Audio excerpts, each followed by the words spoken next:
সালাম আলাইকুম guys. Iran Israel ইউএসের মধ্যে চলমান যে যুদ্ধ, এটা আসলে কোন পর্যায়ে এখন আছে এবং কোন পর্যায়ে যেতে পারে? এটা কি বিশ্বযুদ্ধে করতে পারে? বা বর্তমান অবস্থাটা আসলে কি? ইরান মধ্যপ্রাচ্যের দেশগুলোকে বলেছিল যে ইউএসএকে যেন তাদের ঘাঁটি ব্যবহার করে ইরানে হামলা করতে না দেওয়া হয়, কিন্তু সৌদি আরব পরবর্তীতে সে কথা মানেনি। সৌদি আরবের ঘাঁটি ব্যবহার করে ইউএসএ ইরানে আক্রমণ করছে, যার কারণে সৌদি আরব আবার ইরান আবার সৌদি আরবের ঘাঁটিতে তেল ঘাঁটিতে আক্রমণ করছে, যার কারণে এখন সৌদি আরবের মনোভাব এমন যে ইউএসএর কাছ থেকে সাহায্য নেওয়ার বদলে সৌদি আরব পাকিস্তানের দিকে ঝুঁকতেছে। তারা হচ্ছে ইউএসএ থেকে পাকিস্তান তাদেরকে বেশি হেল্প করতে পারে। কিন্তু এই যুদ্ধ কি আসলে বিশ্বযুদ্ধে গড়াতে পারে? বা যদি এই যুদ্ধটা আরও দীর্ঘস্থায়ী হয়, তাহলে এখানে শত্রুপক্ষ মিত্রপক্ষ কারাগার হতে পারে। সিম্পল প্রেডিকশন হতে পারে, আল্লাহ যদি চাই, আল্লাহ যেভাবে সেট করছে সেভাবে হবে। শয়তানের পতন যেভাবে আল্লাহ রাখছে সেভাবেই হবে। এখানে আপাতদৃষ্টিতে দেখা যাচ্ছে ইউএসএ ইসরায়েল ইউক্রেন যোগ দিয়েছে পরবর্তীতে, এবং যুক্তরাজ্য সাপোর্টে আছে তাদের। অপরপক্ষে আপাতদৃষ্টিতে দেখা যাচ্ছে রাশিয়া, চীন প্লাস তুরস্ক, অন্য কিছু কিছু মুসলিম দেশ লাইক পাকিস্তান মনে মনে সাপোর্টে আছে। তারপর আফগানিস্তান সাপোর্টে আছে কিনা এটা এখন বোঝা যাচ্ছে না, তবে এদিকে আর কেউ তাদের পক্ষে নাই। কিন্তু বড় পারমাণবিক শক্তিধর দুটি দেশ রাশিয়া এবং চীন ইরানের পক্ষে আছে।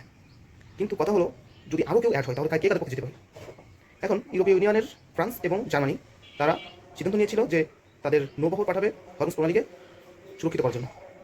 এখন কথা হলো, হরমুজ প্রণালীকে সুরক্ষিত করার জন্য এদিকে আসলে সুরক্ষার জন্য নাকি যুদ্ধে জড়ানোর জন্য কোনো একটা ওয়ে, যে ইরান হামলা করবে দেন আমরা যুদ্ধে লেগে পড়বো, এটা হতে পারে। এদিক দিয়ে যদি ইরান হামলা করে বসে কোনোভাবে উস্কানিমূলক কাজের জন্য ইরান হামলা করে বসে ফ্রান্স বা জার্মানির নৌবহরে, দেন আর ঠেকাইকে, তাহলে এখানে যুক্ত হলো Germany plus France, USA, Israel সহ ইউক্রেন, এদের যুক্তরাজ্য তো আসেই।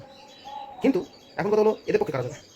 এদের পক্ষে যেতে পারে তুরস্ক, পাকিস্তান, আফগানিস্তান যেতে পারে, যেহেতু এখানে জাতির অস্তিত্ব লড়াই। তবে এখন শিও না আসলে যাবে কিনা। কিন্তু যুদ্ধ যদি এভাবেই একে অপরকে টানতে থাকে, তাহলে বিশ্বযুদ্ধ হতে হয়েও যেতে পারে। কিন্তু আশা করা যাচ্ছে এমনটা হবে না, কারণ ট্রাম্প ইতিমধ্যে নরম হয়ে গেছে। ইরানের আক্রমণাত্মক ভূমিকা দেখে ট্রাম্প মোটামুটি চুপ, নেতানিয়াহু মোটামুটি চুপ, জাস্ট মুখে গল্প দিচ্ছে। তাদের অস্ত্রবহর খুবই দুর্বল করেছে। সেদিন হলো 20,000 বোমা অনুমোদন করছে ইসরায়েলের জন্য যুক্তরাষ্ট্র, কিন্তু মাত্র 4,000 দিয়েছে, কারণ তাদেরও দিতে চাচ্ছে না যুক্তরাষ্ট্র অনেকটা তখন করছে যে আমি যুদ্ধে জড়িয়ে এখন ভুগছি। তো এই হলো সর্বশেষ আপডেট। এখন বোঝা যাচ্ছে না আসলে কে কার পক্ষে যাবে, বাট কিছুদিনের মধ্যে ক্লিয়ার হবে যে এটা আসলে চুক্তির দিকে এগোচ্ছে নাকি এটা আরও বড় ধরনের বিশ্বযুদ্ধের দিকে এগোচ্ছে।